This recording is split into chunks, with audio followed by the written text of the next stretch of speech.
Hey laundry challengers, I am here in my bathroom to give you your first challenge for the week.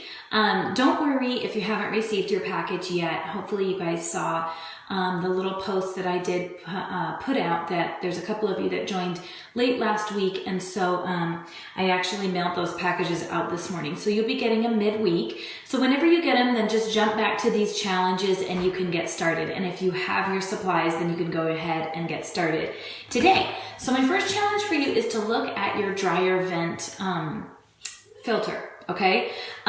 Most of us, clean this out every couple of dry cycles and get all the lint out of it.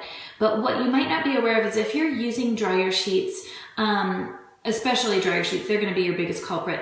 The chemicals within those dryer sheets are coating the fibers of your clothes. They're also coating these fibers here. And clogging up your dryer vent is one of the biggest reasons that people end up with a fire hazard in their home.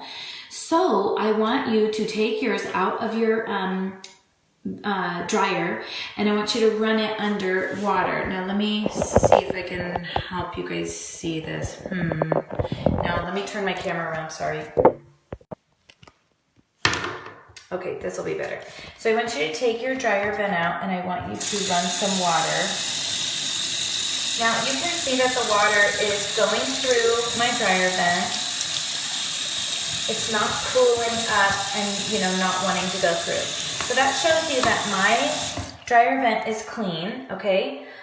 If yours is holding standing water and it's not allowing the water to go through, or it's creating large puddles, sections in your vent, then that means it may be clogged.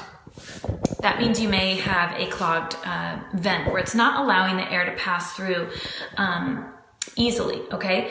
So what you want to do is you want to put your dryer vent in your sink, preferably your kitchen sink because it will be large enough to hold it. Put it down in the sink, fill the sink with a little bit of water just so that it comes above the dryer vent so that it can actually soak in there. And you're going to sprinkle in some of the Ultra Power Plus that you got in that little baggie.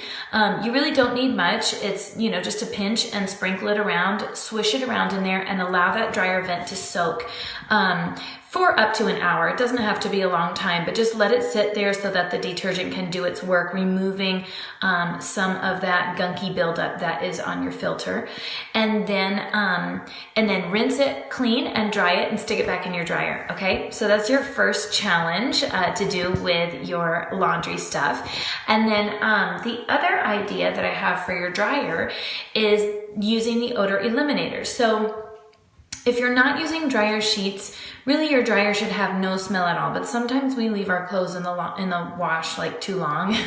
We forget to trade it out, and so it ends up getting kind of yucky and stinky because it's been sitting in that dark place and moist and all that. So something that you can do on your vent hood is to spritz it with some of that odor eliminator, and then that air that's going to circulate through the vent is also going to circulate with the odor eliminator into your damp clothes that have gone into your dryer, and that can help reduce some of the stinky smells that you might get from leaving your clothes in the washer too long. So that's another little strategy and a little tip for you to use both products that I sent you in your little packet. So enjoy, and I will be back tomorrow with another little idea and demonstration, specifically with doing a load of laundry. Okay, so we'll see you tomorrow. Bye.